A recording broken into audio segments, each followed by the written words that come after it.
man has a strange disease. Every night at 12 o'clock, he would wake up in the body of a stranger. Sometimes it's a handsome man, sometimes it's a beautiful woman, and sometimes even Spider-Man's best friend. He named himself Jack. For as long as he can remember, he's been living in different people's bodies. At the moment of possession, he will read all of the host's memories and help him through the day, and then secretly leave a photo as a remembrance. On this day, Jack possessed an asshole's body, although he was not very good looking, but he had a beautiful girlfriend. When he met Annie, Jack had a strange feeling for this girl. He gently pulled her hair up around her ears. Why are you looking at me like that?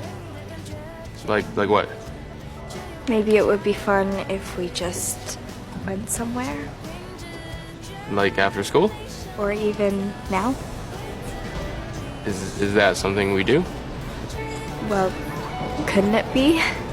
Annie didn't expect her boyfriend to go along with it uncharacteristically. They sang the girl's favorite song in the car together. They went to the aquarium. Her boyfriend had never cared for her like that before. At that moment Annie felt so happy. The distance between the two of them had gradually grown closer. Annie couldn't help but tell him about her problems with her father. He comforted her gently and told her, "You have a beautiful smile." Annie was so happy to be sent home by her boyfriend. She thought it was the happiest day of her life. That's the nice note. Also, your mouth tastes so much better when you don't smoke. I'll try to remember that.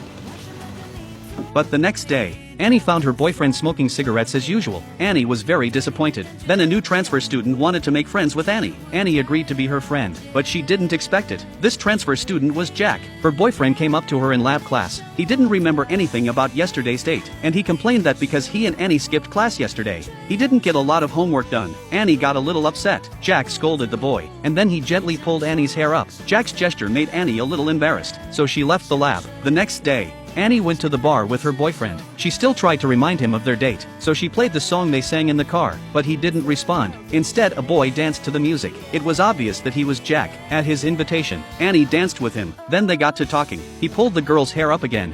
I just know that you can be attracted to way more people than you think. How do you know?